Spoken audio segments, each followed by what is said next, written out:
जिस प्रेम ने मृत्यु को भी हरा दिया, ऐसी एक कहानी सत्यवान और सावित्री की चलिए आपको सुनाते हैं। जिस स्त्री ने मृत्यु के देवता को भी टक्कर दे दी, ऐसा एक ओडिशा का त्यौहार है वट सावित्री। क्या आप जानते हैं सावित्री देवी की कहानी? मद्र के राजा अश्वपति महाराज, जिनको कई सालों तक कोई संतान नहीं थी, उन्होंने वर्षों तक माँ सावित्री की तपस्या की। फिर एक दिन माँ सावित्री जी प्रकट हुई, एक पुत्री का वरदान दिया। वो पुत्री का नाम सावित्री रखा गया। सावित्री जैसे जैसे बड़ी होती गई, वैसे विवाह के योग्य होती गई। सावित्री को वन में एक सत्यवान मिले और ये बात जब उन्होंने उनके पिता को बताई, तब नारद जी की भविष्यवाणी हुई। नारद जी ने बताया कि सत्यवान निर्वाहित है और वो जंगल में रहते हैं। नारद जी उन्हें बताते हैं कि सत्यवान की आयु केवल 1 वर्ष तक ही है। राजा ने सावित्री को बताया, पर सावित्री नहीं मानी और उसके पति के साथ वो जंगल में रहने चली गई। ऐसे ही 1 साल बीत गया और धीरे धीरे करके वो दिन आ गया जब सत्यवान की जान चली जाने वाली थी। सावित्री को पता था कि आज सत्यवान की जान चली जाने वाली है। सावित्री सत्यवान के साथ साथ जंगल में जाती है और एक बरगद के पेड़ के नीचे बैठी रहती है। वहाँ वो सत्यवान के साथ बैठी ही थी, उतने में सत्यवान बेहोश होकर गिर गए। सत्यवान को लेने के लिए यमराज आते हैं। यमराज सत्यवान की आत्मा को लेके जा ही रहे थे, तो सावित्री भी उनके पीछे पीछे जा रही थी।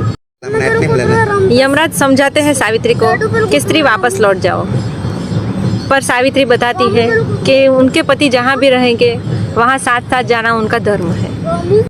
सावित्री की ये बात सुन के यमराज प्रसन्न हो जाते हैं और वो उनको बोलते हैं कि स्त्री एक वरदान मांगो, पर उसमें सत्यवान का जीवन नहीं। तो सावित्री मांगती है कि उनके जो ससुर है, अंधे ससुर, उनके लिए दृष्टि मांगती है। यमराज कहते हैं तथास्तु और उनकी दृष्टि आ जाती है। यमराज बताते हैं कि अब लौट जाओ, पर तो भी सावित्री मानती नहीं है और पीछे पीछे जाती है और यमराज को बताती है कि इतने में तो कोई भी मित्र बन जाता है, तो आप तो स्वयं यम के देव है, मृत्यु के देवता। तो इस बात से यमराज वापस से प्रसन्न हो जाते हैं और बोलते हैं एक और वरदान मांगो। सावित्री अभी वरदान में मांगती है उनके ससुर का जो भी खोया हुआ धन था, जो भी खोया हुआ राज्य था, वो सब लौटा दे। यमराज उनको बोलते हैं तथास्तु और अब विश्राम करो, ऐसा बोलते हैं। परंतु सावित्री सुनती नहीं है और पीछे पीछे जाती है और उनसे बातें करती रहती है। यमराज उनकी सब बातें सुन के एकदम खुश हो जाते हैं और बोलते हैं कि एक और वरदान मांगो। अब की बार सावित्री मांगती है कि मेरे जो सुहाग है उनसे मुझे 100 पुत्र का वरदान चाहिए, जो मेरे ससुर का राज्य है वो चला सके। उतने में यमराज बोल देते हैं तथास्तु।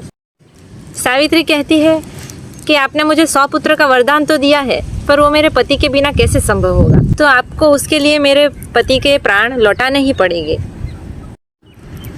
यमराज समझ गए कि स्त्री चाहे तो कुछ भी कर सकती है। यमराज कहते हैं कि सावित्री जाओ, सत्यवान जीवित है। तब से लेके आज तक वट सावित्री की पूजा की जाती है। तो ये थी सत्यवान और सावित्री की कहानी। आपको पसंद आई हो तो मेरे चैनल को सब्सक्राइब करो और लाइक करो और कमेंट करो।